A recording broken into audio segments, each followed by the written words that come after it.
reason they are on our streets. We know that approximately 1/4 of these kids would be approached for sex and therefore fall under that Colorado definition. The next two are startling. We know that when youth hit the streets, that within 48 hours they are being approached by a predator of some form. We know that the average age that victims enter into a trafficking, a sex purchased transaction is 12 to 13 years old. We know that virtually every boy and every girl on the street is at some point in time going to be approached for prostitution, and we know that our trafficking is a result of runaways. However, it could be kidnappings, and it could be parents even that are prostituting out their children. Wow, the internet. We know for sure Colorado is a place where young girls primarily are being trafficked on the internet.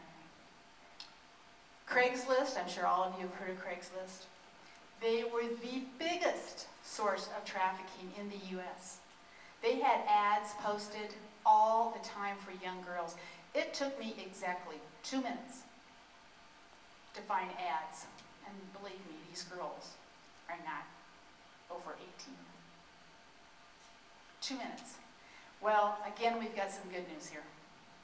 Because through intense pressure, individual, organizations, government, we got Craigslist to shut down their adult service section. They are no longer trafficking young girls. The bad news? Other sites have taken their place. And this is where you need to raise your voices as individuals. We all need to raise our voices and say, okay, we got Craigslist shut down. Now we're going to go to backpage.com, backpage.com, and the other sites that creep up. That particular site, their exotic ads and adult services has just escalated so much since Craigslist was shut down. They're going to make an annual profit of $20 million on $5 ads to traffic women.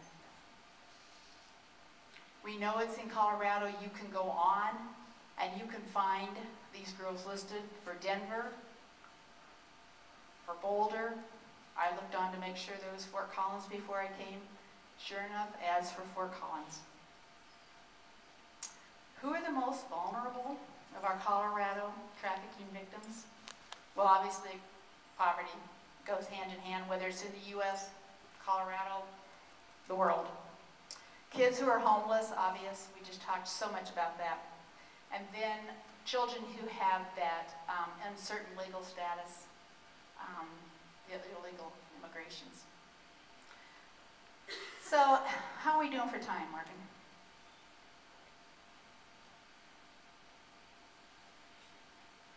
About 10 more minutes. Do you have any questions? Any questions about trafficking and what you've heard or what you're experiencing? No questions? Have you heard of it before? How many people have heard of it before? How many people are surprised by what they heard today? It's just, I mean, it just boggles my mind, and I've been doing this for 4 years. 4 years. If you do suspect a situation, a trafficking situation, if you see a young girl maybe being picked up by an older gentleman, maybe you would see a van loaded full of international people. I had magazine crew come to our neighborhood. Magazine crews are notorious for being trafficking victims. If your parents have magazine crews come to their door, you might tell them about it. Because many times these are young men, teenagers, who are led from city to city to city. They go out and they sell a magazine. You'll never get your magazine, by the way. And they use these young men just for pure profit. You have to sell so many magazines in a day if you want to sleep in a bed. If you don't sell so many, then you sleep on the floor. Interviewing this young man, So where do you live? Oh, we travel from city to city. So how long have you been doing it? Since November, and this was March. How much money have you made?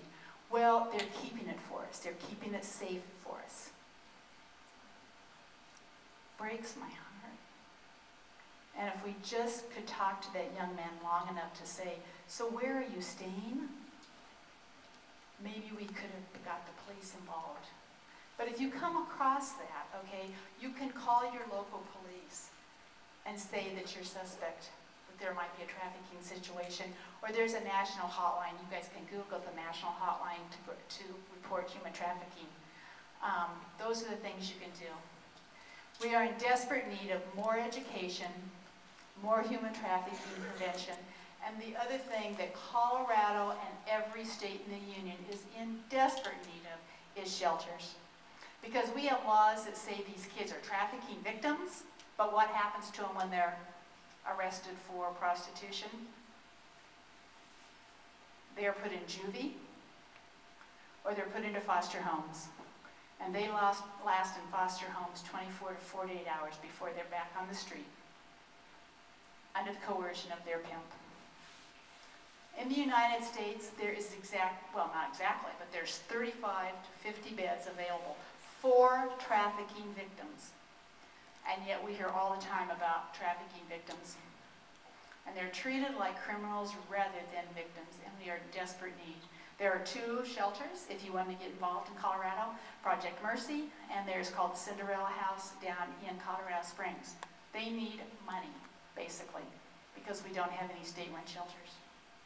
And we definitely need some training for police to identify it, shift that paradigm. This is not prostitution, this is not teen prostitution, this is not adult prostitution, this is women and children and men being prostituted. And we need to change that thinking. And we need to make the people who are buying the services no longer let off scot-free. We need to make them accountable for their actions. And I'm going to say one last thing, and that is, boys, you're in charge. Okay? You are in charge now, and you're going to be in charge of adults. And the demand, this is not love. This is not good sex. Okay? This is using women. And as you become fathers, I want you to teach your kids about it as well.